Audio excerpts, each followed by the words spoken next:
Sejak awal mula peradaban, Nusantara telah menjadi pusat dunia untuk mencari ilmu.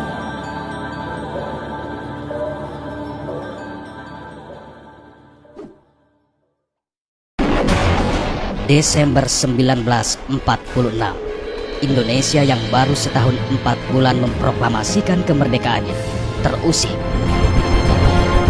Lagi-lagi karena ulah sang penjajah yang ingin menguasai Ibu Pertiwi.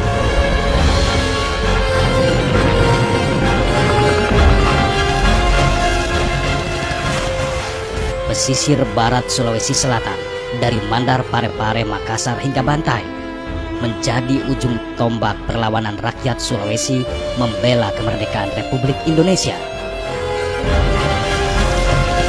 Sebuah perlawanan yang sangat kuat sehingga Letnan Jenderal Simon Spoor menetapkan keadaan darurat perang di Sulawesi Selatan serta mengirim Depot Special Troopen atau pasukan khusus yang dipimpin oleh Letnan I Raymond Paul Pierre Westerling.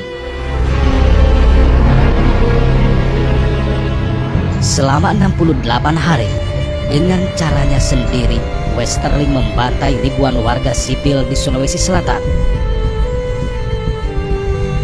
Suatu kekejaman yang mengerikan digelar pemerintah Hindia Belanda demi mengekalkan jajahannya di negara yang sudah merdeka, Indonesia.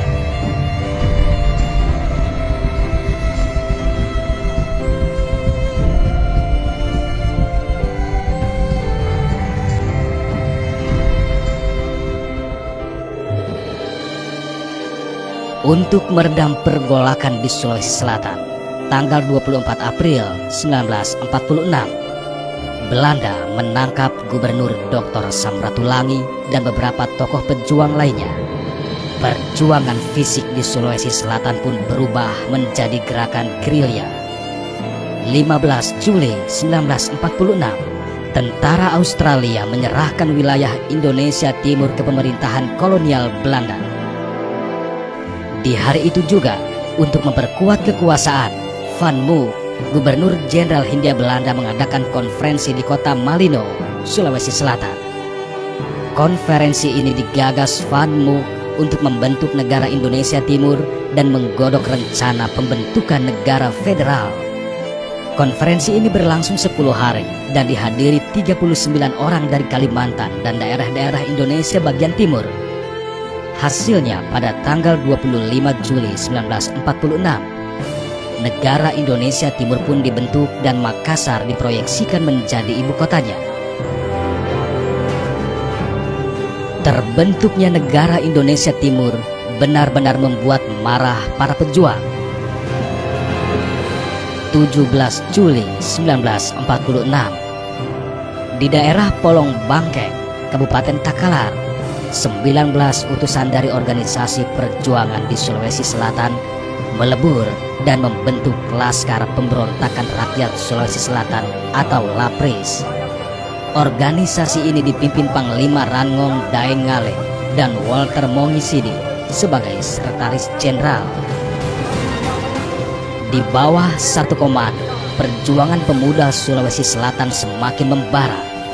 Hampir setiap malam, para pemuda dan laskar di Sulawesi Selatan menyerang pos-pos pertahanan tentara kolonial Belanda.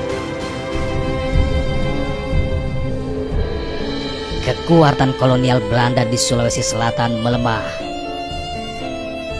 Karena itulah pada 9 November 1946, Letnan Jenderal Simon Spoor memanggil seluruh pemimpin pemerintahan Belanda di Sulawesi Selatan ke Batavia.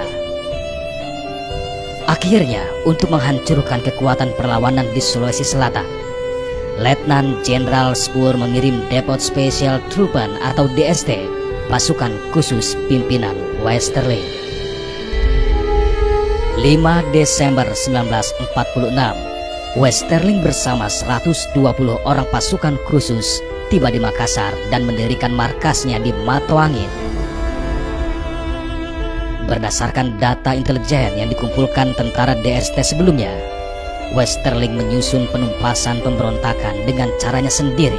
12 Desember 1946, Depot Special Troopan atau DST, pasukan khusus yang dikomandani Westerling, mulai melancarkan aksi teror di sekitar kota Makassar.